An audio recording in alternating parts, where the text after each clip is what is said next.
Reuters Institute dan Universitas Oxford merilis publikasi Digital News Report pada tahun 2023. Publikasi ini mengungkap terjadinya pertumbuhan jumlah generasi muda dunia yang meninggalkan portal berita resmi dan mencari berita dari kanal media sosial.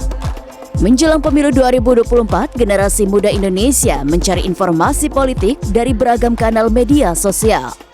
Namun mereka mengaku sering menemukan konten negatif dalam bentuk hoaks dan perselisihan antar pendukung pasangan calon. Biasanya sih lebih ke saling menyerang satu sama lain ya, di antara netizen yang mendukung paslon 1, 2, dan 3 kayak gitu sih.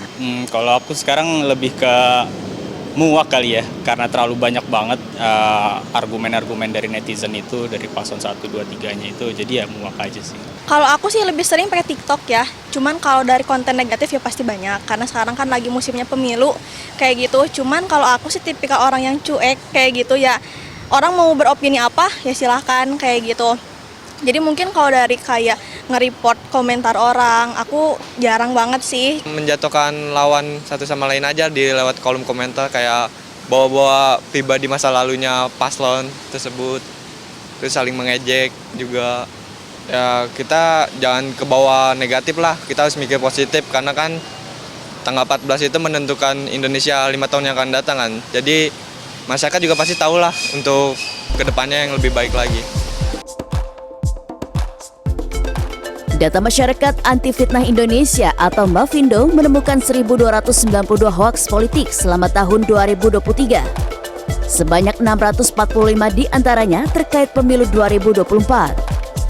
Ketua Presidium Mafindo, Septiaji Eko Nugroho mengimbau generasi muda untuk lebih kritis ketika mencari informasi dari media sosial, yakni dengan cara memeriksa sumber informasi, membandingkan informasi dengan beberapa sumber yang kredibel, serta memeriksa kebenaran informasi di kanal periksa fakta, seperti situs turnbackhoax.com dan fakta.com.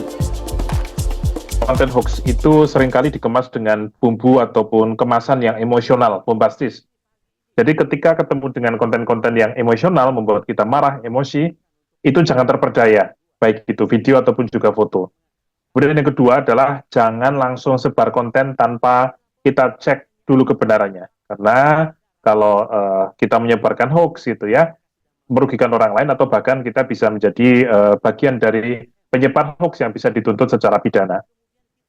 Kemudian yang lain adalah jangan merasa kita adalah orang yang perlu untuk menyebarkan informasi yang pertama kali ya di grup-grup diskusi kita. Jadi jangan tergoda dengan semangat-semangat yang belum tentu benar semacam itu. Sebagai upaya meningkatkan literasi digital generasi muda tanah air, Kominfo menggelar talk show Ada Apa Dengan Digital atau AADD bersama dengan Menkominfo Budi Ari, pemeran Adinia Wirasti, dan Denis Adiswara. Saya akan berbagi bahwa begitu kita tahu bahwa kita nggak perlu menyerap semua informasi yang ada di sosmed, begitu kita tahu kita tidak perlu terpancing dengan semua yang ada di sosmed, itu hidup akan lebih enak. Kalau kata orang-orang sekarang tuh ada yang katanya kita harus stoik banget loh gitu. Kita harus bodo amat loh dengan semua yang bad vibes gitu. Nah itu saya beberapa tahun terakhir itu sudah melakukan tersebut dan it works for me. Mudah-mudahan sih ini juga bisa jadi apa ya, tips yang bisa dijalankan sama teman-teman nantinya.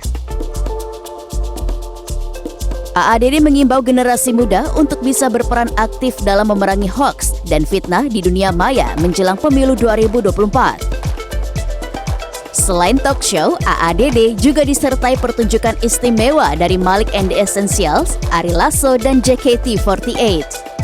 AADD digelar Rabu 7 Februari mendatang di Balai Sarbini, Jakarta Selatan. Karmel Mursalim, Lastonga Pebro, Jakarta.